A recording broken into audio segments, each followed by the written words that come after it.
Viemos visitar algumas zonas mais afetadas pelos incêndios e trouxemos algumas pessoas que estudaram este tema.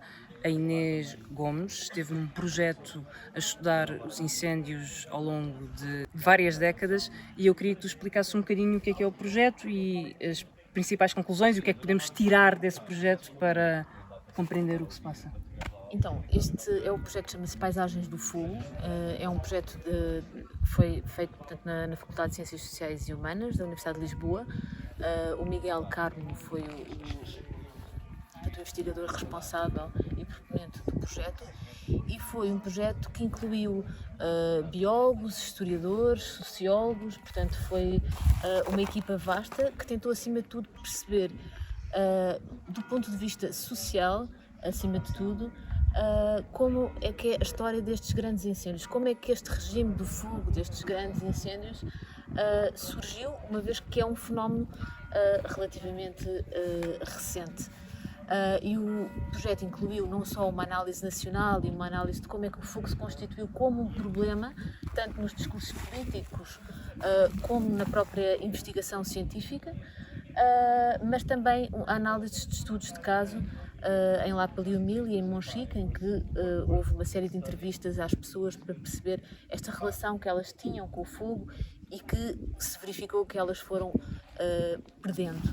E uma das grandes conclusões do projeto teve a ver com o fogo ser um instrumento de trabalho. O fogo sempre foi utilizado na agricultura como instrumento de trabalho, para desmatar, para criar pastos, e esse instrumento foi de facto Sendo perdido. E foi sendo perdido. Bom, há muitas razões, algumas delas porque as pessoas foram mudando e saindo para as cidades em busca de melhores condições de vida, mas uma parte significativa teve também a ver com a florestação, que houve interesse do Estado em florestar desde meados do século XIX, mas em grande força a grande florestação do país foi a partir de 1938, com o Estado Novo, os pinhais e os serviços florestais, que florestaram principalmente acima do Tejo.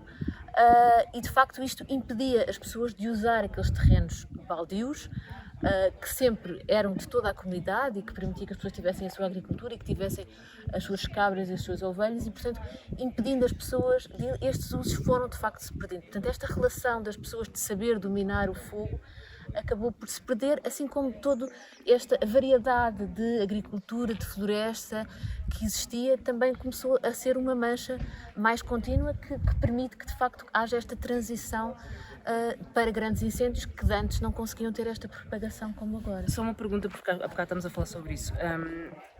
Sobre quando se fazem grandes propostas de o que é preciso é repovoar o interior, enviar pessoas para o interior. E o que nós estamos a conversar é que isso não basta, porque hoje as profissões das pessoas no interior e o conhecimento que elas têm sobre o terreno não é aquelas que existiam antes, não é? A questão é que os terrenos estavam limpos, como se gosta de dizer que é preciso limpar os terrenos, mas estavam limpos porque as pessoas era a atividade delas. As pessoas iam para os matos com as pastagens, portanto as ovelhas, as cabras, A lenha para aquecer. A lenha para aquecer, para cozinhar, e portanto tudo isso se perdeu e essas coisas não vão voltar, mesmo que as pessoas voltem a trabalhar nas aldeias, já não têm. E a agricultura de subsistência também já não é uma realidade, portanto